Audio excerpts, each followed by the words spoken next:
So when they asked me to come out to Houston, they sent me out on a trip to find a house.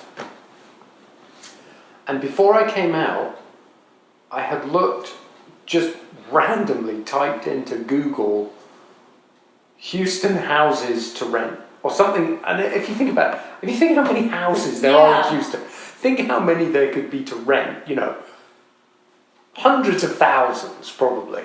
I can't even imagine how many there would be. And anyway, this one popped up, like the first one in the list, and it was out in Katy.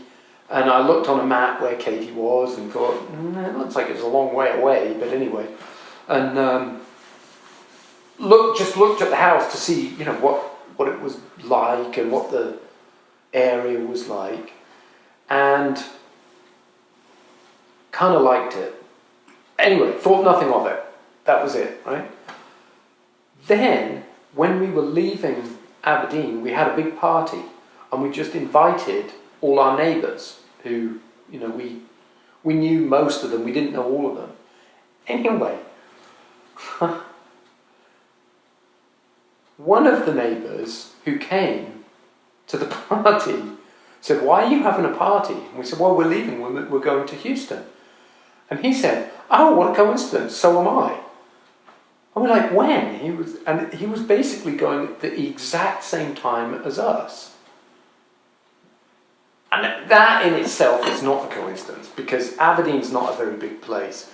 Everybody works in the oil industry, and there's this big link between Aberdeen and Houston, because they have similar requirements for, working in the Gulf of Mexico is very similar to working in the North Sea. So that you could understand that there'd be a lot of movement of personnel between the two. Anyway, he said, "Do you have a house and all that organised?" And we were like, "No, we're going out, in a few weeks to look for a house." And he described where they live, and the reason that he had chosen that area was because of Patterson School, because Patterson School had a very good reputation. So we said, "Oh, well, that sounds good." So when we arrived here, we said to the lady that was showing us around, "We'd like to look for houses near Patterson Elementary School, because our friends' kids are going there, and we want to be near them." And they showed us the house that I had already seen on the internet. It was like, "That's that house. I like that house." And that was in Alana Springs, which was right around the corner from your house.